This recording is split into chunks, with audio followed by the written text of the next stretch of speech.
Hello there everybody, my name is Irish Total War and welcome to a brand new campaign on Thrones of Britannia. We will be playing as the Kingdom of Mide because they are the only Irish faction that you can play at the moment. As far as I'm aware, we'll go into a new campaign here. I have been doing a practice campaign.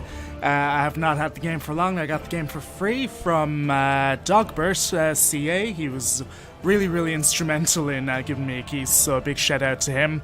But yeah, this is only my second real campaign of Thrones of Britannia, so I may not know as much as, let's say, pretty much any other Total War YouTuber might know, but, you know, I really am hoping to learn a good amount about this game and hopefully become pretty proficient at it. Anywho, let's go into a new campaign, shall we? So I will be playing as a Gaelic kingdom because I myself, if you didn't realize, I am indeed a Celt. And of course I do want to play a kingdom that is quite close to home. Right now, in terms of what you get with the Gaelic kingdoms, you only get two. You get Sirkin, or you get Mide, which is in the area of Meath, Central Ireland. I was born in around this area. I'm currently living in this area, so this is pretty much the closest to home that any faction will pretty much get me to. So let's say, yeah, we'll click Mide here. Shall stand against us. So we'll take a look at the cultural features of the Gaelic kingdoms here. One major one being legitimacy. And I have been doing a practice campaign with Mide, and we were playing on hard, and this campaign will also be played on hard, as you can see here on the campaign and battle. But yeah, one major thing I noticed with Mide was when you get to a certain level of strength, a lot of the factions around you will just flat out capitulate to you without any type of a fight. This entire area here, Connacht, yeah, they pretty much allowed me to annex them just through the diplomacy screen. Same with Austriga down here as well, and even Ulster up north. They did not allow me to annex them, but they were more than willing to become a vassal kingdom, so I'm hoping that pretty much unifying this entire island will be relatively straightforward and hopefully without any major problems. The main thing that we'll have to deal with really will be the Kingdom of Wessex, and very likely the Vikings as well. The Vikings really worry me in this game, so we'll have to see what happens there. But yeah, the Kingdom of Wessex will be a very tough nut to crack. And if we can turn this entire set of islands into the colour of Mide, which very likely won't happen depending on what the victory conditions are, but if we can do that, I'll be quite delighted. Let's take a look at the campaign settings here. We will be doing a battle time limit. We'll have it set to an hour, give me plenty of time to get the job done. We'll keep the advisor help to low right now. We'll show all the AI player moves. I want to see what the hell is going on. Will we auto-save to the cloud? It doesn't really matter, does it? I mean, my hard drive's fine. We'll click it anyway, you know, can't be too sorry, you know. But yeah, taking a look at the victory objectives here, I believe every single one of these are active throughout the campaign. So there are many different objectives we can actually drive for here. This one here, fame, achieve 532 fame or 256 fame. Fame is gained by increasing your faction leader's influence, raising war fervor, making buildings, occupying settlements, researching tech, and through unique faction mechanics. So I feel like the fame victory might be the easiest victory to attain. And one thing I'm a little bit unfamiliar with is what happens when I actually attain a victory condition. Will the campaign end, or will it allow me to play on to get all 6 victory conditions?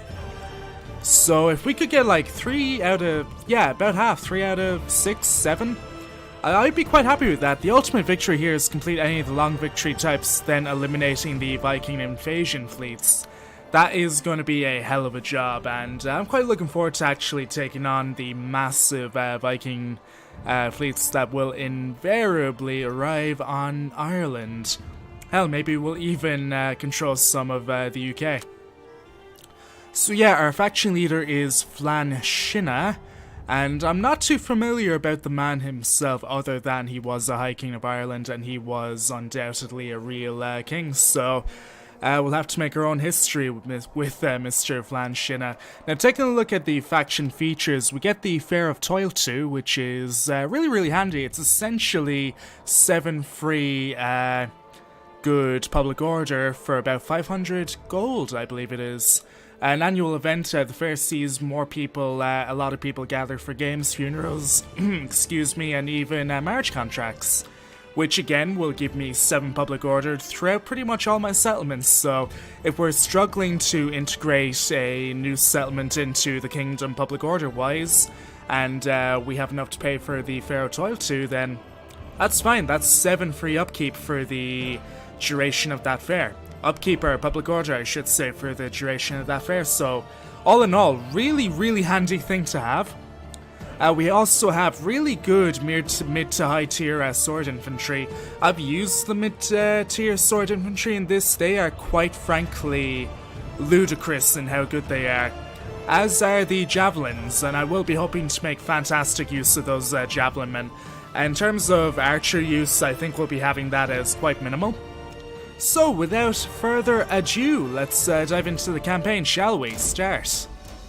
Let's see how much fun we can have with this. And of course, if you are watching, I am a relatively new channel, so I won't be expecting the numbers for this campaign, or really any campaign I do, to be absolutely gargantuan, but, you know, if you are there watching, and you are relatively familiar with the game, again, this is only my second run-through of a campaign or of a faction in this game, so yeah, be sure to give me advice. I read all the comments, and I'm willing to take anything into account that you put in.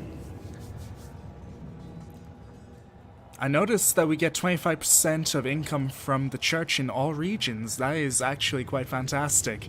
We're going to be Catholic as all hell.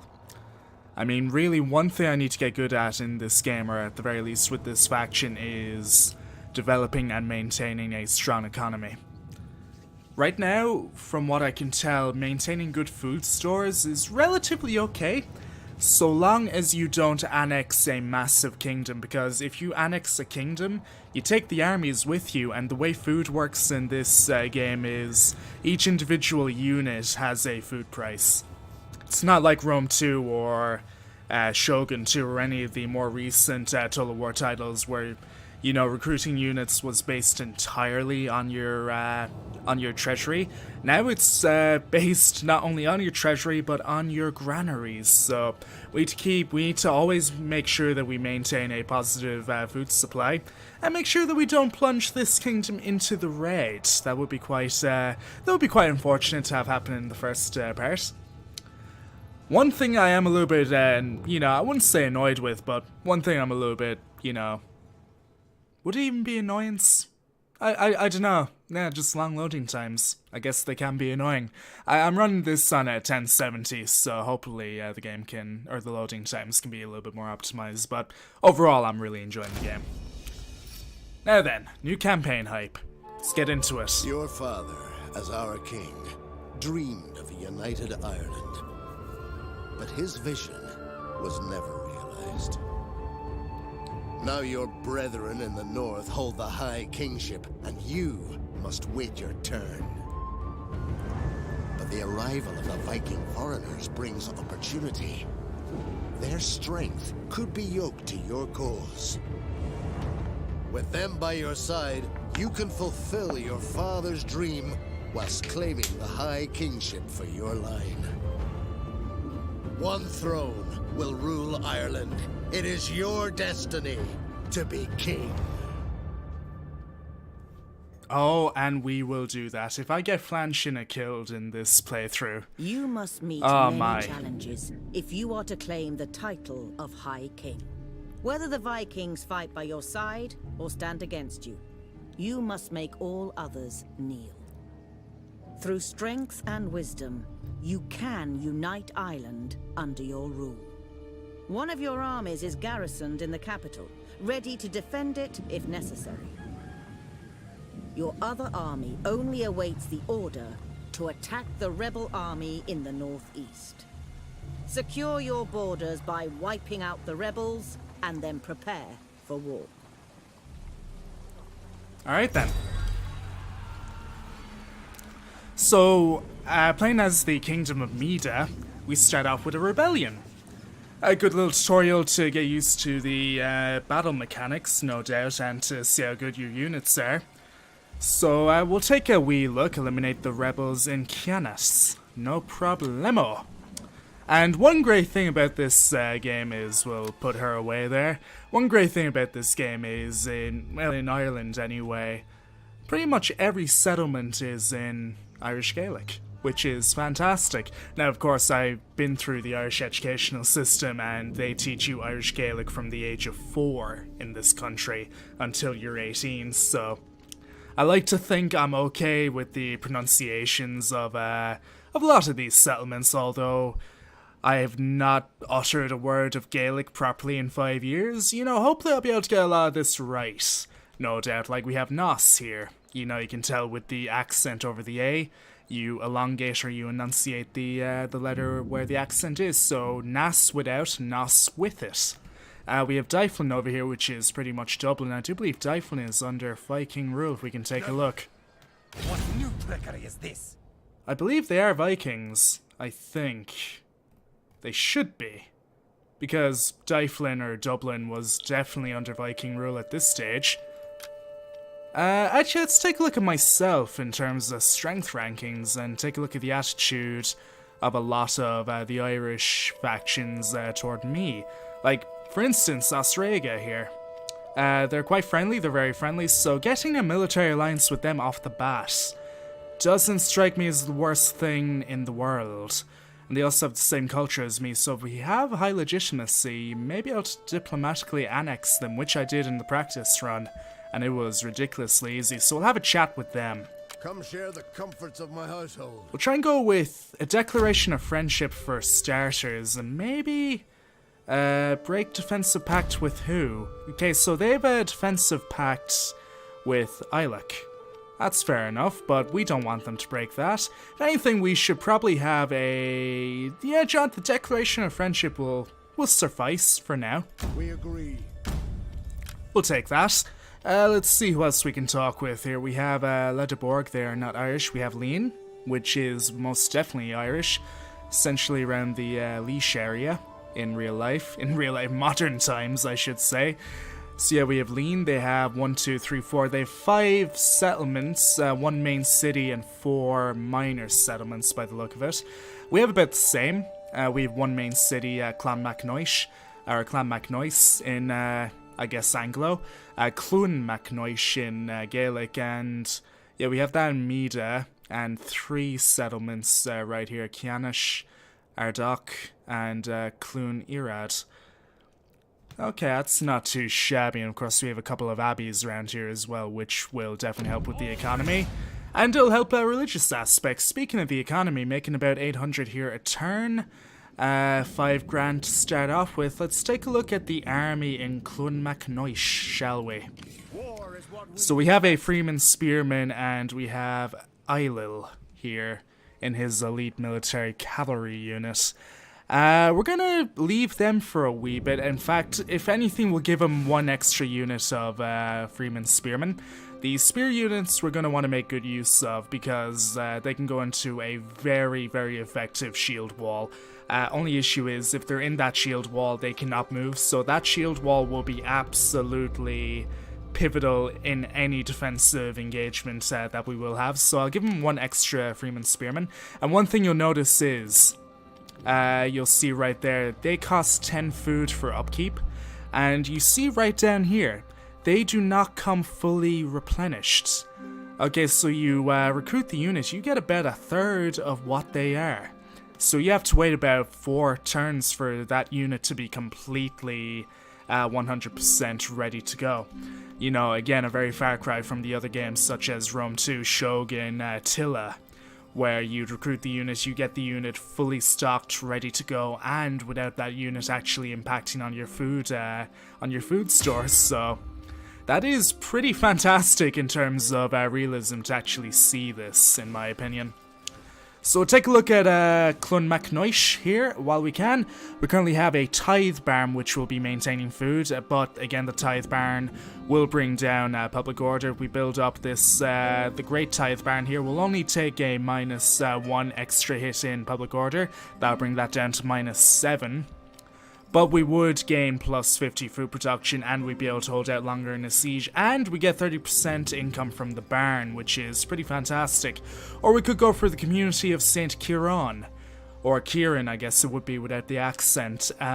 Taking a look at that, that would give me an extra Fianna band, or Fianna band with... I think it's just the Fianna band, by the look of it. That's not too shabby. I mean, the current garrison we have is really good. We get some good spearman units again if we have to hold any type of gap with those boys in shield wall formation. We should be relatively alright there. But for now, we'll let that unit... You know, we'll let that unit replenish. Right now, I want to check out Flanshina's army here, and we want to take out these rebels as quickly as we can. So it's Mr. Flanshina himself, melee skill of 46, not too shabby. Really low charge skill, but you know, the more engagements we have this man in, the higher he'll level up, the better that charge bonus, and really every single stat that he has will be.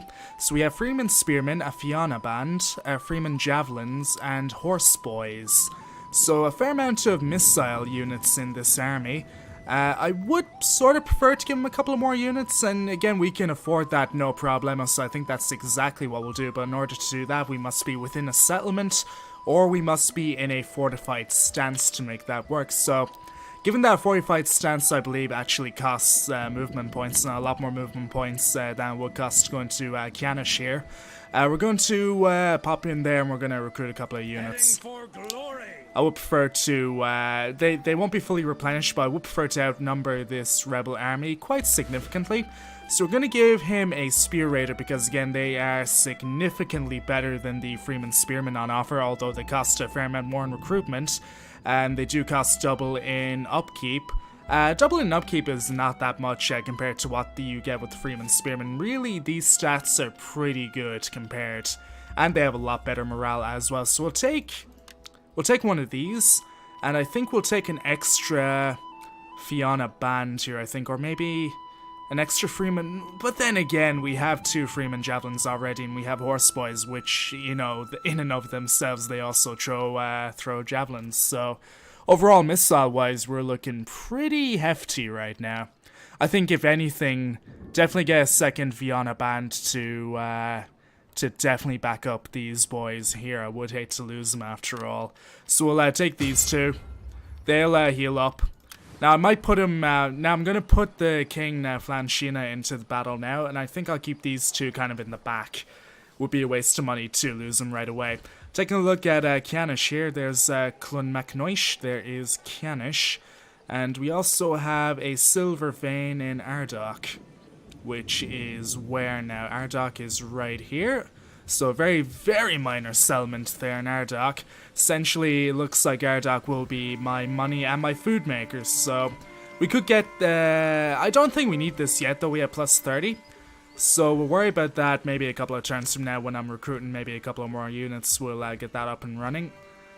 I do want to think about maybe getting those silver veins up and running a bit more. Now it will give us a an extra -1, but we get an extra 100 gold out of it, which is pretty nifty. So I think that'll take 6 turns. I think we'll go for that right away.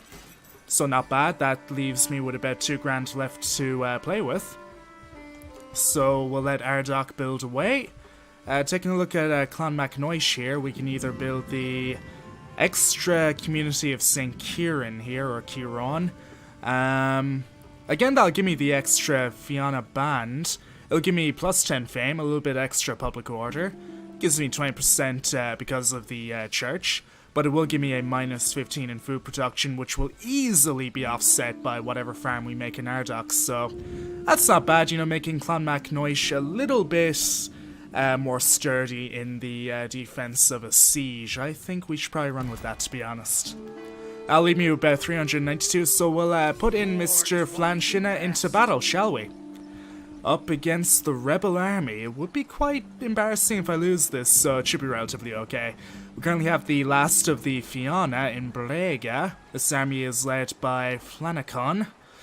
Lovely. They are of the which faction? Let me have a look. I hope you repay my hospitality. The Brega. Words. So it looks like the Brega only have 2 settlements, and if anything, they look to be at war with Dyflin at the moment, judging by that colour. Or that could just be... that could very likely just be opinion, if anything. Taking a look at it here, they have no enemies, so that is just purely opinion. So it's very likely they'll be at war very, very soon. And to be honest, looking at that strength rating, I'm gonna want to take Brega and Linz here very quickly. Or hell, maybe I could even... You repay my hospitality with fair words. wonder could I actually make a vassal kingdom out of them? No, they would consider that insulting. They definitely do not have the same... I don't think they have the same culture as I do. That could be the thing there. Oh, we're quite noteworthy in our fame. That's pretty alright. Anyway, we're definitely gonna march on these rebels here and we'll take them out.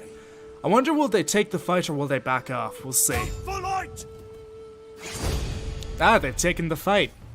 So they've 2 Freeman Spearmen, a Freeman Javelinmen, and horseboys of their own, along with Oengus here. Or Engus, I guess it would be. So we have Flan, 33 on 30. We have horseboys of our own. I mean, we've vastly outnumbered them by about 170-ish. So we will be attacking them. So yeah, let's get right on into it, shall we? And once we take these boys out, we'll allow this army to retrain and we'll post them on the border of Brega. And hopefully we can take Brega and kill them pretty early on.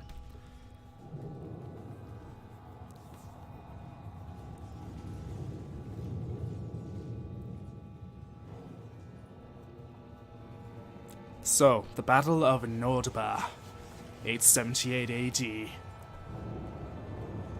So the 2 units there standing at 36 men apiece. We're gonna keep them in reserve at the back should the shit hit the fan.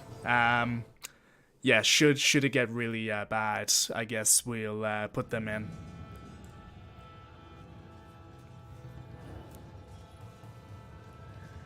One thing I kind of want to do though is I want to see can I get a marriage alliance with the Kingdom of Wessex, you know, try and get cozy up with Alfred the Great.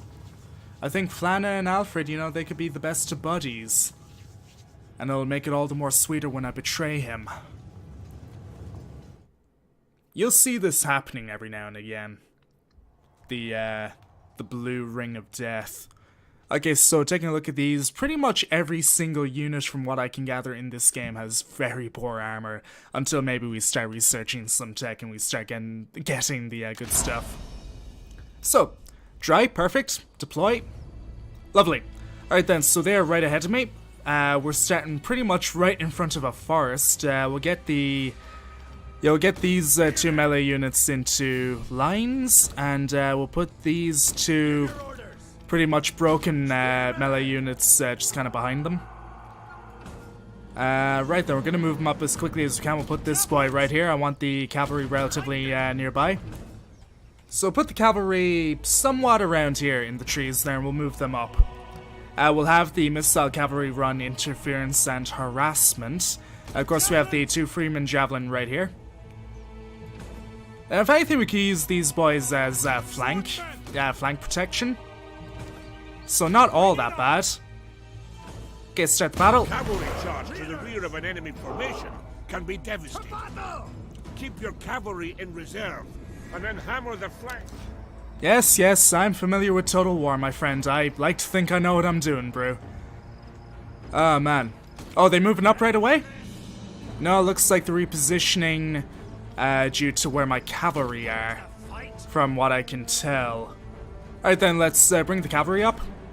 Bring them up to the flank of this horse boys here. They have their general on the other side. Our men are moving up relatively quick, make sure they are where they should be.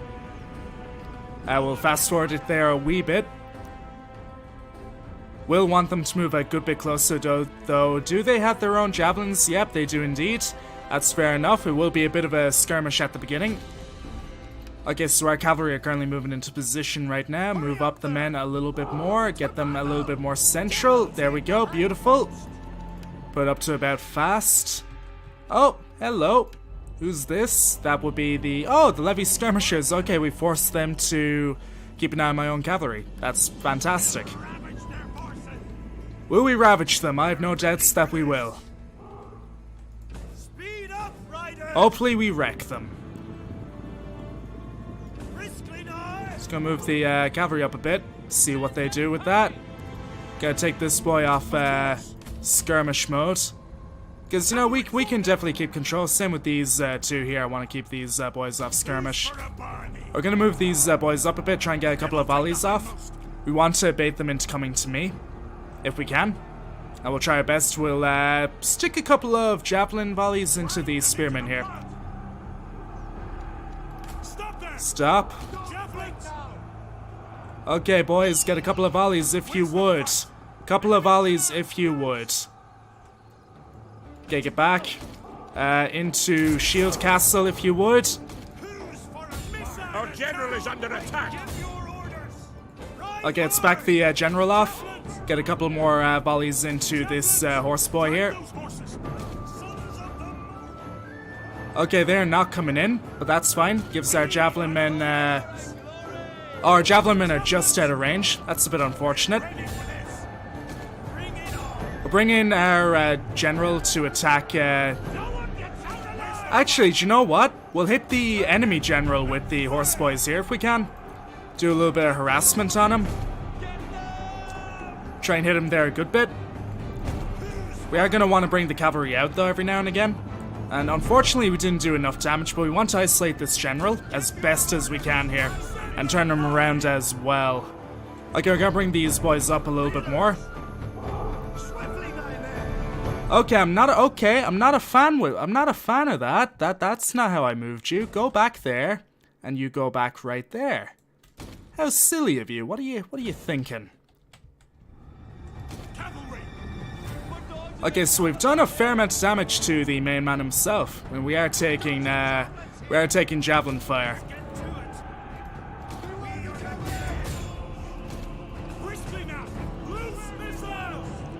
We want to get this horse boys out of the match, though.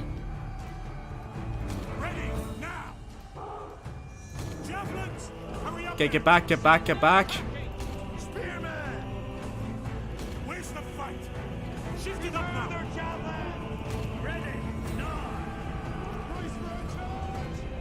Hopefully our general can catch up here and take them out. Okay, now looks like we're starting to get a bit of a charge, and they're charging right into spears. That's the enemy general right there. Javelins! Swordsmen! To battle! We are again! Their general is going to take a heavy, heavy beating here. Let's bring my general back and go for hammer and anvils.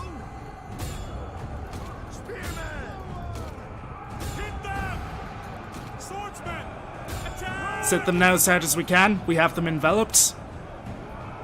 We have them very badly enveloped. And we're going to bring our cavalry back.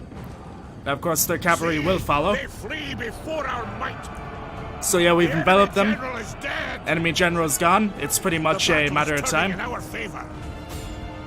It is a matter of time.